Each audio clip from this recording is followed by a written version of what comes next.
اعوذ باللہ من الشیطان الرجیم بسم اللہ الرحمن الرحیم رب اشرح لی صدری ویسر لی امری واحلل عقدۃ من لسانی یفقہوا قولی۔ 16 رمضان المبارک اسلامی تاریخ۔ حضور صلی اللہ علیہ وسلم کے چچا ابو طالب کی حمایت۔ جب رسول اللہ صلی اللہ علیہ وسلم لوگوں کی ناراضگی کی پرواہ کیے بغیر برابر بت پرستی سے روکتے رہے اور لوگوں کو دین حق کی دعوت دیتے رہے تو قریش کے سرداروں نے آپ صلی اللہ علیہ وسلم کے چچا ابو طالب سے شکایت کی کہ تمہارا بھتیجا ہمارے معبودوں کو برا بھلا کہتا ہے، ہمارے باپ داداؤں کو گمراہ کہتا ہے اور ہمیں بیوقوف ٹھہراتا ہے، ہم اسے برداشت نہیں کر سکتے، اس لیے یا تو آپ ان کی حمایت بند کر دیں یا پھر آپ بھی میدان میں آ جائیں تاکہ فیصلہ ہو جائے۔ ابو طالب یہ سن کر گھبرا گئے اور حضور صلی اللہ علیہ وسلم کو بلا کر کہا کہ مجھ پر اتنا بوجھ نہ ڈالو کہ میں اٹھا نہ سکوں۔ چچا کی یہ بات سن کر آپ صلی اللہ علیہ وسلم کی آنکھوں میں آنسو بھر آئے اور آپ صلی اللہ علیہ وسلم نے فرمایا، چچا جان، اللہ کی قسم، اگر یہ لوگ میرے ایک ہاتھ میں سورج اور دوسرے ہاتھ میں چاند لا کر رکھ دیں تب بھی میں اپنے فرض سے باز نہ آؤں گا، یا تو اللہ کا دین زندہ ہوگا یا میں اس راستے میں ہلاک ہو جاؤں گا۔ ابو طالب پر آپ صلی اللہ علیہ وسلم کی بات کا بہت زیادہ اثر ہوا اور انہوں نے کہا، جاؤ اور جس طرح چاہو تبلیغ کرو، میں تمہیں کسی کے حوالے نہیں کروں گا۔ چنانچہ اسلام قبول نہ کرنے کے باوجود ابو طالب نے حضور صلی اللہ علیہ وسلم کا ساتھ دیا، یہاں تک کہ 3 سال قید میں بھی ساتھ رہے۔ رہائی کے بعد بھی آپ صلی اللہ علیہ وسلم کی حمایت میں کمی نہیں کی۔ حضور صلی اللہ علیہ وسلم کا معجزہ بدر میں مقتولین کے متعلق پیشین گوئی۔ رسول کریم صلی اللہ علیہ وسلم کا یہ معجزہ ہے کہ بدر کے موقع پر غزوہ شروع ہونے کے ایک دن پہلے رسول اللہ صلی اللہ علیہ وسلم نے ایک کافر کا نام لے کر جو بدر میں قتل ہونے والے تھے خبر دی کہ فلاں شخص فلاں جگہ قتل ہو کر گرے گا۔ چنانچہ جو جگہ جس کے لیے آپ صلی اللہ علیہ وسلم نے بیان فرمائی تھی وہ وہیں گرا۔ مسلم کی روایت ہے، عمر رضی اللہ عنہ راوی ہیں۔ ایک فرض کے بارے میں جماعت کی پابندی نہ کرنے پر وعید۔ حضرت عبداللہ بن عباس رضی اللہ عنہ سے کسی نے پوچھا کہ ایک شخص دن بھر روزے رکھتا ہے اور رات بھر نفلیں پڑھتا ہے مگر جمعہ اور جماعت میں شریک نہیں ہوتا، اس کے متعلق کیا حکم ہے؟ حضرت عبداللہ بن عباس رضی اللہ تعالی عنہ نے فرمایا، یہ شخص جہنمی ہے، یہ شخص جہنمی ہے۔ ترمذی کی روایت ہے، مجاہد رضی اللہ عنہ راوی ہیں۔ ایک سنت کے بارے میں قرض سے بچنے کی دعا۔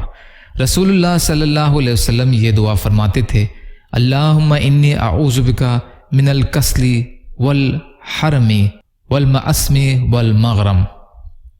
اے اللہ، میں سستی، بڑھاپے کی کمزوری، گناہوں اور قرض سے تیری پناہ چاہتا ہوں۔ ترمذی کی روایت ہے، اما عائشہ رضی اللہ تعالی عنہا راوی ہیں۔ ایک اہم عمل کی فضیلت، مردوں کو ثواب پہنچانا۔ حضرت عبداللہ بن عباس رضی اللہ تعالی عنہ نے فرمایا کہ ایک شخص نے رسول اللہ صلی اللہ علیہ وسلم سے عرض کیا، میری ماں مر چکی ہے، اگر میں ان کی طرف سے صدقہ کروں تو کیا ان کو فائدہ ہوگا؟ رسول اللہ صلی اللہ علیہ وسلم نے فرمایا، ہاں۔ تو اس شخص نے کہا، میرا ایک باغ ہے، میں آپ صلی اللہ علیہ وسلم کو گواہ بناتا ہوں کہ میں نے اپنی ماں کے ثواب کے لیے اس کو صدقہ کر دیا۔ مستدرک کی روایت ہے یہ۔ دنیا کے بارے میں، دنیا کی چیزیں چند روزہ ہیں۔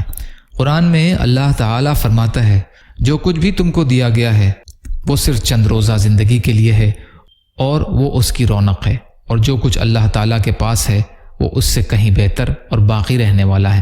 کیا تم لوگ اتنی بات بھی نہیں سمجھتے؟ سورہ قصص کی آیت کا ترجمہ۔ آخرت کے بارے میں، دوزخ کی گہرائی۔ رسول اللہ صلی اللہ علیہ وسلم نے فرمایا، ایک پتھر کو جہنم کے کنارے سے پھینکا گیا، وہ 70 سال تک اس میں گرتا رہا مگر اس کی گہرائی تک نہیں پہنچ سکا۔ اللہ تعالیٰ فرماتے ہیں کہ ہم اس جہنم کو انسان اور جنات سے بھر دیں گے، کیا تم اس پر تعجب کرتے ہو؟ مسلم شریف کی روایت ہے، عتبہ بن غزوان رضی اللہ عنہ راوی ہیں۔ طب نبوی سے علاج، ہاتھ پاؤں سن ہو جانے کا علاج۔ حضرت ابن عباس رضی اللہ تعالی عنہ کی موجودگی میں ایک شخص کا پاؤں سن ہو گیا تو انہوں نے فرمایا، اپنے محبوب ترین شخص کو یاد کرو۔ اس نے کہا، محمد صلی اللہ علیہ وسلم، پھر وہ ٹھیک ہو گیا۔ ابن سنی کی روایت ہے، ابن عباس رضی اللہ عنہ راوی ہیں۔ نبی صلی اللہ علیہ وسلم کی نصیحت۔ رسول اللہ صلی اللہ علیہ وسلم نے فرمایا جب تم میں سے کوئی شخص اپنی بیوی کے پاس تنہائی میں جائے تو جہاں تک ہو سکے ستر کا خیال رکھے۔ بہقی فی شعب ایمان، عبداللہ بن مسعود رضی اللہ عنہ راوی ہیں۔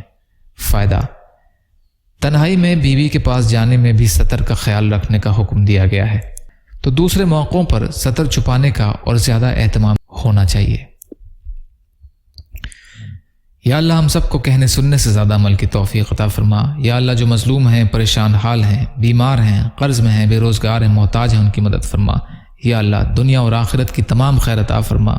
یا اللہ اپنے حلال میں سے دیجیے، اپنے حرام سے بچائیے، اپنے غیر سے بے نیاز کر دیجیے، جو مانگا وہ بھی عطا کر دیجیے، جو بھول گئے ہوں اپنے فضل کرم سے عطا فرمائیے۔ یا اللہ بغض، حسد، جلن، کینہ، تکبر، ریاکاری سے ہمارے دلوں کو پاک کر دیجیے۔ رمضان المبارک کا حق ادا کرنے والا بنائیے برحمتک یا ارحم الراحمین۔ لا الہ الا اللہ محمد رسول اللہ۔ السلام علیکم۔